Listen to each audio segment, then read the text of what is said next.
I noticed the warning because the road had become so empty that the GPS was the loudest thing in the car. Not literally. The engine still hummed beneath the hood, a steady vibration through the steering wheel and the soles of my shoes. The tires whispered over damp pavement. The heater clicked softly every few minutes as it adjusted itself against the cold. But the GPS had a way of occupying the silence. Its pale blue map floated on the dashboard, illuminating the vents, my knuckles, and the lower edge of the windshield.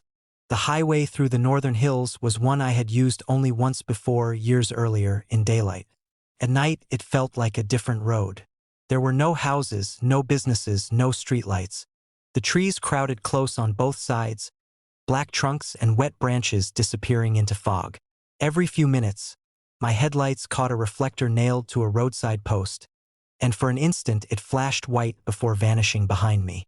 I checked the rearview mirror. Nothing. The windshield gathered mist along its lower edge. I wiped it with my sleeve. The glass was cold enough to sting my fingers. Somewhere in the doors, plastic ticked as the temperature dropped.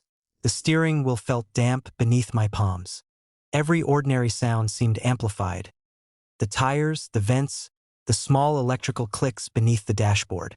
The car no longer felt like something carrying me through the darkness. It felt like a sealed room moving through it. My phone had lost service about 40 minutes earlier. I wasn't worried about it. The GPS unit was built into the car, and the route was already downloaded. I had enough fuel to reach the next town, according to the dashboard estimate. Then the GPS spoke. Warning. I glanced down. A small yellow banner had appeared across the map. Unknown vehicle detected inside. I tapped the screen. The banner disappeared. The map returned to normal. I drove on. 10 minutes later, the warning appeared again. Unknown vehicle detected inside. This time, there was no mistaking it. I turned down the radio, though I hadn't realized it was playing. The sudden quiet seemed enormous. I looked around. The passenger seat was empty. The back seat was empty. I had thrown a jacket across the rear bench before leaving, but that was all. I reached back at the next straight section and touched the jacket. It was cold and flat. Nothing underneath it. I looked in the mirror again. The rear window showed only darkness and the pale glow of my headlights. I pressed the GPS menu. Vehicle status. Sensors. Occupancy. The screen showed 4 seats as simple gray icons. Driver, occupied. Passenger, empty.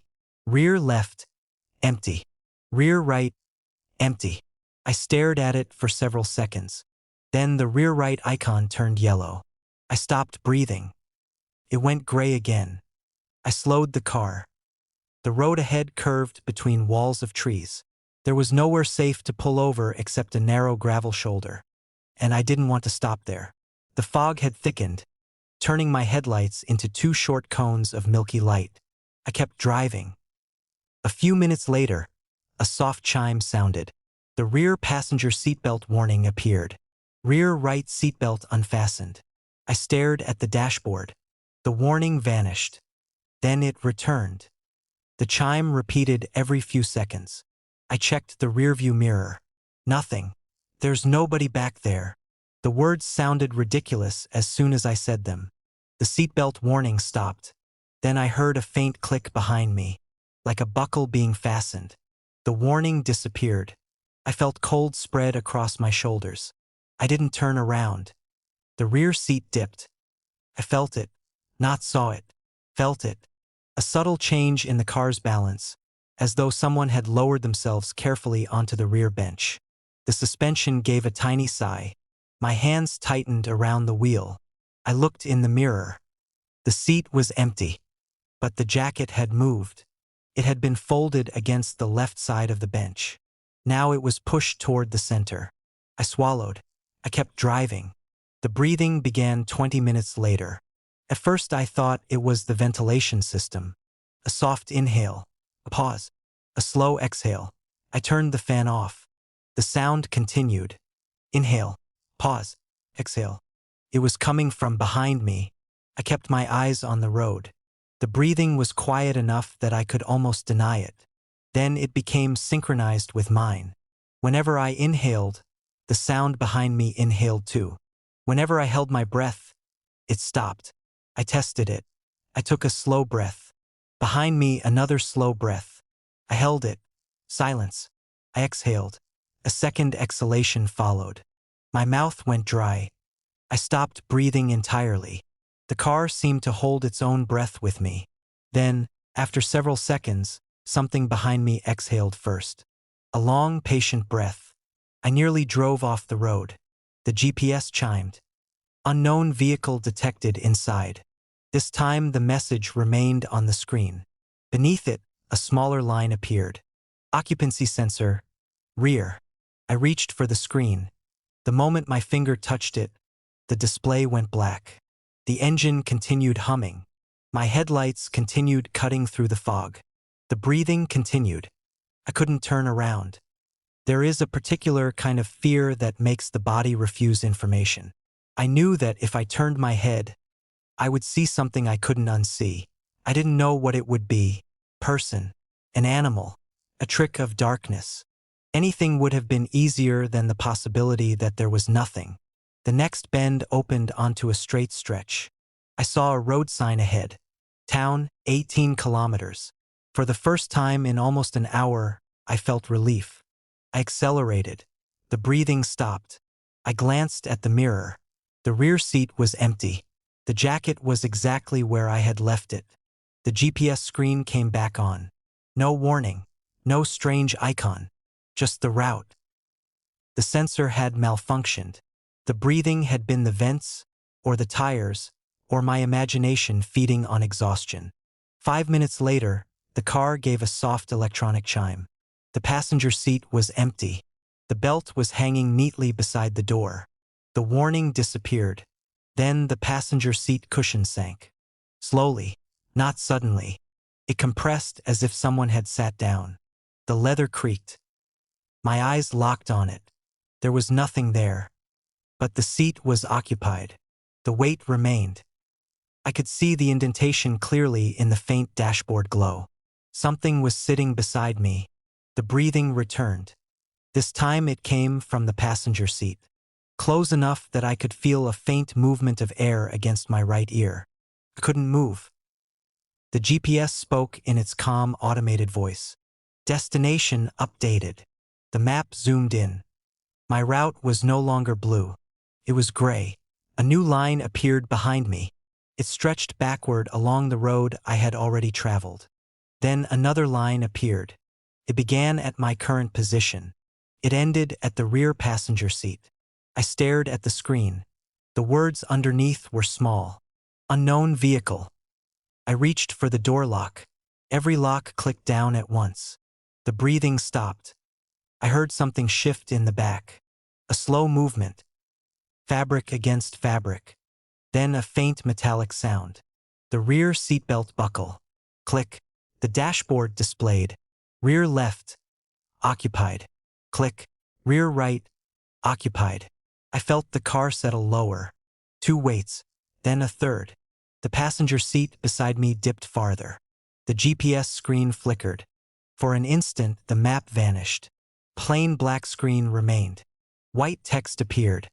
Vehicle occupancy. 5. I stared at the number. 5. There were only 5 seats in the car. The driver. The passenger. 3 in the back. I counted them again. 5. Then the number changed. Vehicle occupancy.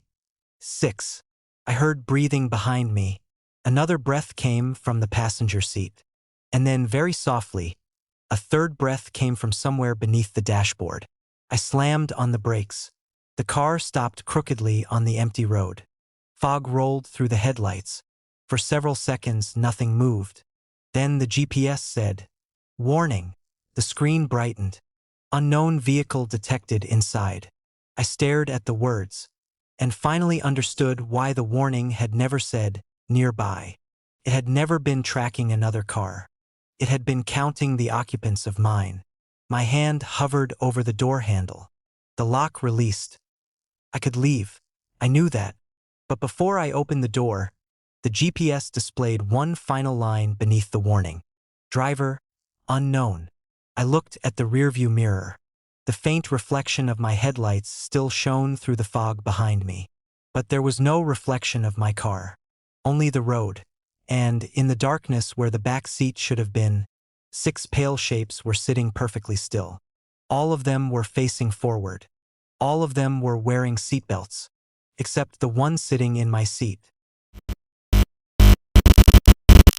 The fog began at the county line.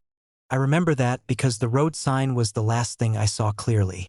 County Route 18, black letters on a white rectangle, wet with condensation and shining in my headlights. Beyond it, the countryside disappeared. It was close to midnight, and I had been driving for nearly 2 hours. The road was a narrow strip of wet asphalt winding between fields and stands of leafless trees. There were no houses for miles. No porch lights. Even the telephone poles vanished after a few yards, their wires swallowed by the fog. I kept the radio off. The engine hummed beneath me, low and steady.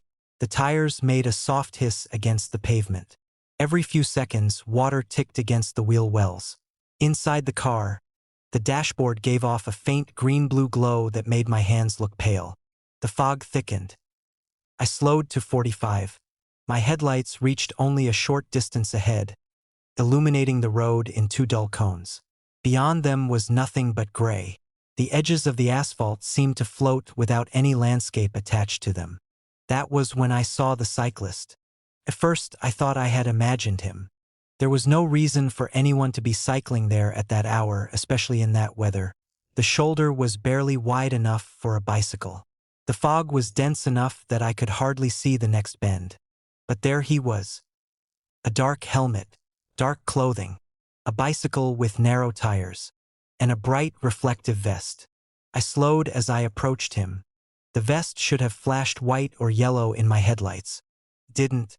I noticed it and took my foot off the accelerator. The cyclist became a silhouette against the fog, except the center of that silhouette was darker than the darkness around him. My headlights illuminated the road, the trees, the wet grass, even the thin spray rising behind his tires. But the vest remained completely black. Not shadowed, black, as though the light touching it had nowhere to go. I passed him. For several seconds I watched him in the rearview mirror. The road behind me was empty. I frowned and looked again. Nothing.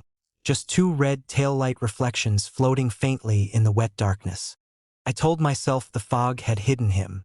Then I noticed something else. The cyclist's image was missing from the passenger side mirror. I looked at the mirror again. The road was there. The fog was there. My headlights were reflected faintly in the wet asphalt. But where the cyclist should have been, there was only darkness. I drove on. 5 minutes later, the GPS flickered. The map vanished, replaced by a gray screen. Then it returned. My route had changed. The blue line no longer followed County Route 18. It ran straight through the fields. I tapped the screen. The system recalculated. Continue on current road. The voice sounded normal. I almost laughed from relief. Then the GPS displayed the distance to my destination. 32 miles. I checked the dashboard clock. 11:47. I had been driving for nearly 10 minutes since passing the cyclist. My destination had been 21 miles away. I looked at the road. A white reflector appeared in my headlights. Then another. Then another. They marked a bend. I followed it. The cyclist was ahead of me. I stopped breathing. He was perhaps 100 yards away, riding along the same shoulder. I checked the rearview mirror. The road behind me was empty. I looked forward again. He was still there. I slowed to 20. The cyclist did not react. His legs moved at a steady rhythm. His tires should have sprayed water. They didn't. The road beneath him remained dry. I passed him a second time.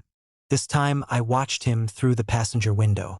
His face was hidden beneath the helmet. The vest was still absorbing my headlights. I rolled down the window. Cold air rushed inside. It smelled of wet earth and something metallic. I could hear the engine, the tires, and the wind. But not the bicycle. Not the chain. Not the tires. Nothing. I closed the window. When I looked into the rearview mirror, I saw the cyclist. He was directly behind me, close enough that his headlight should have filled the mirror. But there was no headlight, only the black vest. I turned around. The back seat was empty. I looked forward. The cyclist was gone. I gripped the steering wheel until my fingers hurt. For the next mile, I drove without looking at the mirrors. Then the GPS flickered again. For less than a second, the map showed a photograph instead. It was my car, taken from somewhere behind it. I could see the rear of the vehicle, the wet road, and the fog. And standing beside the driver's door was the cyclist. The screen went black. Then the map returned.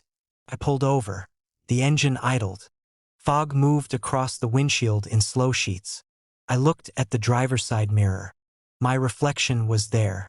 I could see my face, pale in the dashboard glow. I leaned closer. The reflection leaned closer. I raised my hand. It raised its hand. I breathed out. The glass fogged. The reflection remained perfectly clear. Then it slowly lowered its hand. I hadn't lowered mine. I froze. The reflected version of me stared at me. Behind it, in the mirror, the cyclist appeared. He was standing in the road. Not riding. Standing. His vest was darker than the night around him. I turned. There was nobody there. I looked back at the mirror. The cyclist was gone. So was my reflection. The mirror showed only the empty road. I stared at it. Then I checked the passenger mirror. No reflection. I looked at the windshield. No reflection there either. The dashboard glow illuminated the steering wheel, my hands, the center console. But the glass no longer showed me. I touched my face. Warm skin. My breath came out white in the cold car. I was still there. I started driving again. I didn't know what else to do. The road seemed different now. The fog had become almost solid. Headlights illuminated a tunnel perhaps 15 feet long, and everything beyond it was an indistinct gray wall. The engine sounded farther away. The tires hummed beneath me, but the sound seemed delayed, arriving a fraction of a second after the movement of the car. I passed the same mailbox 3 times. I knew it was the same one because of the blue paint peeling from its post. Each time, the GPS insisted I was moving forward. Each time, the clock remained 11:47. Then I saw the cyclist again. He was stopped beneath a road sign. I couldn't read the sign. The fog curled around it. I slowed. He turned his head toward me. For the first time, I saw his face. It was ordinary. That frightened me more than anything else. He looked like a tired man in his 40s. Wet skin, hollow eyes, a narrow mouth. He raised one hand. I rolled down my window. "What do you want?" He looked past me, into the car. Then he said very quietly, "You're almost gone." The window closed itself. I stared at him. The cyclist looked down at his vest. Then at me. "You stopped reflecting a while ago." I felt my stomach drop. I looked at the rearview mirror. Nothing. I looked at the windshield. Nothing. I looked down at my hands. They were real. At least they looked real. I accelerated. The cyclist disappeared behind me. The fog suddenly broke. I found myself on a straight road beneath a clear black sky. Stars filled the windshield. There were houses ahead, streetlights, a gas station. I nearly cried with relief. I drove toward the lights. People moved along the sidewalks. Cars passed me. I honked. Nobody reacted. I pulled into the gas station. A man stood beside a pump. I rolled down the window. "Excuse me." He didn't look at me. I opened the door and stepped out. He continued watching the road. I walked around the front of my car. The headlights were still on. My shoes made no sound on the pavement. I went inside the station. The cashier sat behind the counter. I said hello. Nothing. I waved a hand in front of his face. He didn't blink. I turned toward the glass doors and saw my car parked outside. The driver's seat was empty. The door was closed. The headlights were on. My blood went cold. I looked down at the GPS. It was still glowing through the windshield. The map showed the route I had taken. A blue line disappeared into the countryside. Beside it was a small warning. Reflection not detected. Then the screen changed. Unknown cyclist detected. I stared through the glass. The cyclist was standing beside my car. His reflective vest absorbed the station lights. He looked directly at me. But this time I understood. The vest wasn't reflecting nothing. It was reflecting me. And what it showed was the thing I had been refusing to see all night. A man sitting behind the wheel, driving through the fog. A man nobody could see. A man who had already left the world behind. I looked at the driver's seat again. Empty. The cyclist raised one hand. Behind him, the road was wet and shining. And for the first time that night, I could see my reflection in the vest.